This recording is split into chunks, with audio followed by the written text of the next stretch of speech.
దేవుని నామానికి మహిమ కలుగును గాక. చిన్న ప్రార్థన చేసుకుందాం. మమ్మల్ని మిక్కిలిగా ప్రేమించిన మా ప్రియ పరలోకపు తండ్రి, మీ బంగారు పాదాలకు వందనాలు, స్తుతులు, స్తోత్రాలు నాయన. గతించిన రోజు నుంచి రోజు వరకు మమ్మల్ని రెక్కల చాటును భద్రపరిచి ఈ సమయంలో మాకు ఈ భాగ్యాన్ని ఇచ్చినందుకు తండ్రి మీకు వందనాలు, స్తుతులు, స్తోత్రాలు చెల్లించుకుంటున్నాము.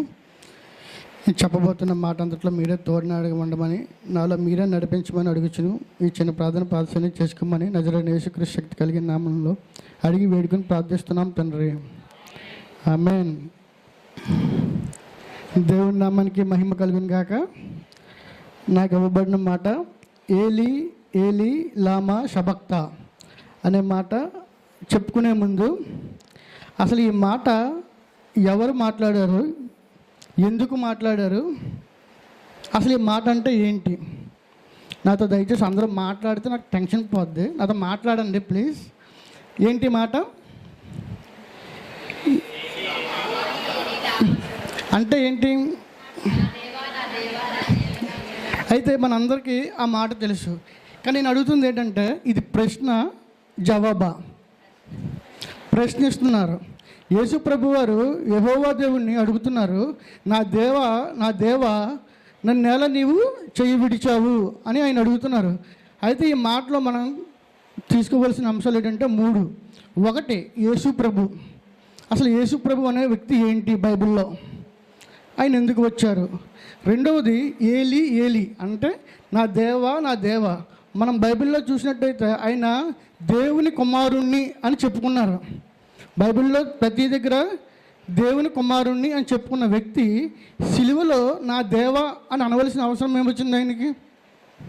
3వది నన్ను ఎలా విడిచితివి, ఆయన ఎందుకు దేవుడు వదిలేశారు అనే 3 టాపిక్స్ నేను మాట్లాడతాను. ముందుగా యేసు ప్రభు అనే వ్యక్తి మన బైబిల్లో ప్రవచన నెరవేర్పు కొరకు వచ్చారు. ఈ ప్రవచన నెరవేర్పు కొరకు ఆయన రావాల్సిన అవసరం ఏముంది? ఈయన ప్రభువు అయిన యేసు ప్రభు గారు ముందు చాలామంది ప్రవచించారు. యేసు ప్రభు వారు వస్తున్నారు, యేసు ప్రభు అని పేరుతో పలకలేదు, కానీ ఒక గొర్రె పిల్ల అనే ఎగ్జాంపుల్ తోటి చాలామంది ప్రవక్తలు పలికారు. ఈయన వస్తారు, సిలువ వేయబడతారు, మన పాపాల కోసం చనిపోతున్నారు అని చాలామంది పాత నిబంధన గ్రంథంలో చెప్పారు.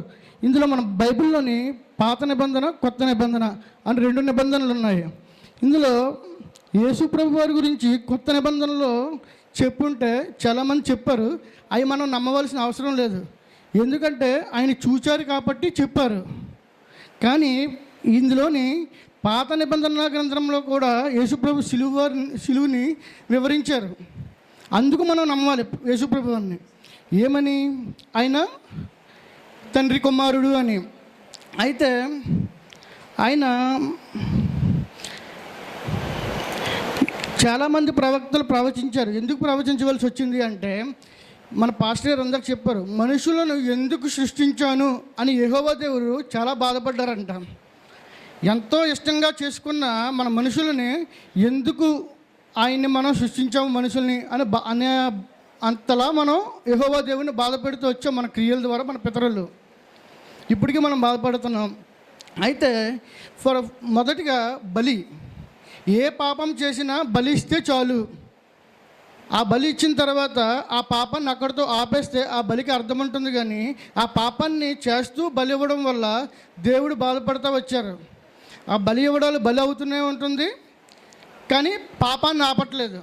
ఆ పాపాన్ని ఆపాలని ఎంతోమంది ప్రవక్తలు ప్రవచించారు, కానీ వాళ్ళు పరిశుద్ధులుగా మనుషులు అనుకోలేదు, ఎందుకంటే అందరిలాగే ఉన్నారు కాబట్టి. అందుకు ప్రతి ఒక్కరూ ఆ ప్రవక్తల్ని పట్టించుకోలేదు. కొంతమందిని కొట్టారు, కొంతమందిని దూషించారు, చాలామంది ఆ విధంగా చేశారు. అయితే ఆ బలులను ఆపడానికి ఒక వ్యక్తి పరిశుద్ధుడై ఉండాలి, ఆయన రావాలి. ఆయన వచ్చిన తర్వాత ఏమేమి జరిగాయో ఆయన పుట్టుక గురించి అంతా తెలిసిందే.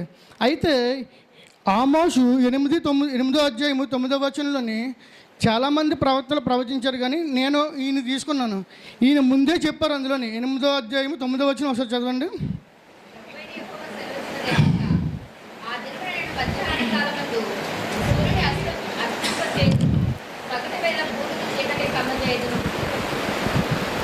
ఓకే, ఆమోసు ప్రవక్త పాత నిబంధన గ్రంథంలో ఉన్న ప్రవక్త. పాత నిబంధనలో ఉన్న ప్రవక్తకి మధ్యాహ్నము చిమ్మ చీకటి అవుతుంది అని ఎలా తెలిసింది? ఆయన సిలువ వేయబడినప్పుడు, ఆయన సిలువ వేయబడే ముందు ఏం జరిగింది, వెనకతలు ఏం జరిగిందంటే, ముందు ఇంచుమించు 3 గంటల పాటు మధ్యాహ్నము వెలుతురుగా ఉండవలసిన దేశాన్ని చిమ్మ చీకటి చేశారు యెహోవా దేవుడు. అయితే ఆ చీకటిలో ప్రజలకి అజ్ఞానం ఎంత ఉందంటే, ఆ టైంలో ఎందుకు ఆ చీకటి అయ్యింది, ఆ ప్రాంతంలో ఎందుకు ఎప్పుడు ఉండవలసిన, మనకి చూడండి ఏదన్నా క్లైమేట్ మారిందంటే ఇప్పుడు వర్షం పడుతుందని మనకు తెలుస్తుంది, దాని గురించి ఆలోచిస్తాము.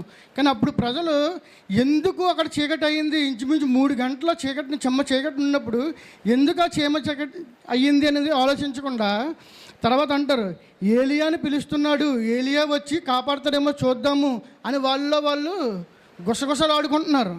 అంతేగాని ఎందుకు ఈ టైంలో చీకటి అయ్యింది అన్నది వాళ్ళు గ్రహించలేదు. అంత అజ్ఞానులుగా ఉన్న మధ్యన దేవుణ్ణి ఎందుకు వదిలేసావు, నా దగ్గర నా చెయ్యి వదిలేసావు అని ప్రభు అడుగుతున్నారు ఆయన్ని.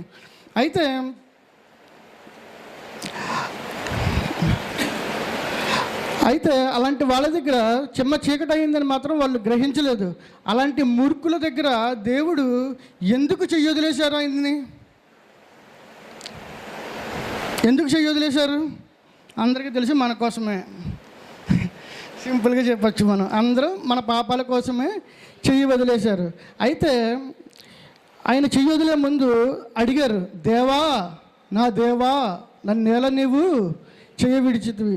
అయితే కొత్త నిబంధన గ్రంథంలో చాలా మట్టుగా యేసుప్రభు వారు నేను తండ్రి కుమారుణ్ణి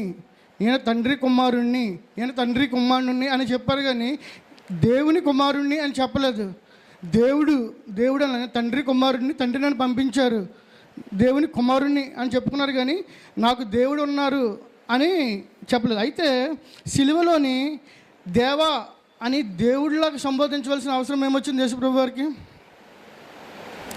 ఎందుకు వచ్చిందంటారు? పాపం. ఎవరి పాపం? మన పాపం, మన పితరుల పాపం. మనం లేము కాబట్టి మనం పట్టించుకోం. మన పితరులు చేసిన పాపాలకి ఆయన సిలువలోని వేలాడారు, సిలువలోని మరణించారు. అయితే ఆ పాపము పరిశుద్ధుడైన యెహోవాకు మధ్యన ఆ పాపం ఉంది కాబట్టి ఆయన చెయ్యి వదిలేశారు. అయితే ఆయన చెయ్యి వదలడానికి కారణం ఆనాటి పితరుల పాపాన్ని ఆయన భుజం మీద వేసుకుని సిలువలో ఉన్నారు.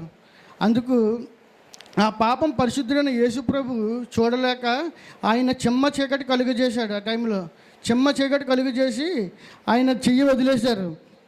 అయితే ఎందుకు చెయ్యి వదిలేశారు అని మనం ఇంకో టాపిక్గా మనం ఎంచుకుంటే, ఈనాటి మన కొరకు మనం అజ్ఞానులు, మన పితరుల జ్ఞానులు కానప్పుడు మనము జ్ఞానులు అవ్వము, అది కరెక్టే కదా. అయితే పాత నిబంధన గ్రంథంలో చెప్పింది ఇవన్నీ నెరవేరినప్పుడు మన కొత్త నిబంధన గ్రంథాన్ని పాటించే వాళ్ళు మాత్రమే కొంతమంది ఉన్నారు. మన 2 గ్రంథాలు పాటించిన కొత్త నిబంధన పాటించిన వాళ్ళు కొంతమంది ఉన్నారు. యోహాను సువార్త 3:16 దేవుడు లోకమును ఎంతో ప్రేమించెను, కాగా తన అద్వితీయ కుమారునిగా పుట్టినవాని యందు విశ్వాసముంచి ప్రతివాడును నశింపక నిత్య జీవం పొందినట్లు ఆయనను అనుగ్రహించెను. అయితే మనం ఇక్కడ చూడవలసింది ఏంటంటే, దేవుడు లోకమును ఎంతో ప్రేమించెను. ఎంత ప్రేమించాడు? ఎంతో ప్రేమించెను. ఆ లోకంలో ఎవరున్నారు? మనుషులు ఉన్నారు. అయితే మనుషులను మనల్ని ప్రేమించారు. ఒక ఉదాహరణ చెప్తాను. మనకిద్దరు పిల్లలు ఉంటారు. ఒకడు బాగా చదువుతాడు, తెలివైన వాడు, మరొకడు కొంచెం మొద్దు టైపు. మన ఇద్దరిలో ఎవరిని ఇంట్రెస్ట్ చూపిస్తాము? ఇంట్రెస్ట్ చదివే వాళ్ళని కాదు, ఎవరైతే వీక్గా ఉన్నారో వాళ్ళని పైకి లేపడానికి మనం ట్రై చేస్తాము. వీడు ఎలాగా తెలివైన వాడే కాబట్టి వీడిని మనం పక్కన పెట్టి ఎవడైతే వీక్గా ఉన్నాడో వాడిని మనం పైకి లేపడానికి చూస్తాం. అయితే మన తండ్రి అయిన యెహోవా ఎలాగా యేసుప్రభు వారు పరిశుద్ధుడు, ఏ నిందారహితుడు, ఏ పాపం ఎరిగినవాడు, కానీ తన బిడ్డలమైన మనము, ఎంతో ఇష్టలుగా చేసుకున్న మనము పాపాలు చేస్తూ ఇంకా శాపాన్ని కొని తెచ్చుకుంటున్నాం. అలాంటి మన కొరకు ఆయన్ని ఇచ్చారు. అలాంటి మనల్ని రక్షించడం కొరకు సిలువలో ఆయన చెయ్యి వదిలేశారు. అర్థమైందా? మనం అన్నీ అనుకుంటే మన పితరుల కోసమే కాదు. అందుకే కొత్త నిబంధన గ్రంథంలో యోహాను సువార్తలో చెప్తున్నది ఏంటంటే, దేవుడు లోకమును ఎంతో ప్రేమించను, లోకంలో ఉన్న నిన్ను నన్ను ప్రతి ఒక్కరిని ఎంతో ప్రేమించారు. ఆ ఇష్టడైన దేవుడు మనల్ని ఎంత ఇష్టపడ్డారంటే ఆయన సిలువలో సైతం ఆయన చెయ్యొదిలేసేలాగా అంత ఇష్టపడ్డారు. కానీ మనం ఏం చేస్తున్నాము? ఇంకా ఆయన సిలువలో వేయబడిన గాయాలను మనం చేసిన పాపాల ద్వారా రేపుతా ఉన్నాం ఆ పుండును. అలా మనం ఆ పుండులను రేపకుండా ఈ ప్రభువుని యేసుక్రీస్తుని యోహాను చెప్పినట్టు ఆయన మార్గంలో నడిచి ప్రతి ఒక్కరికి నిత్య జీవాన్ని ఇస్తానని ఉన్నట్టు మనం ఆయన మార్గాన్ని నడుచుకునేలాగా మనం ఉండాలి.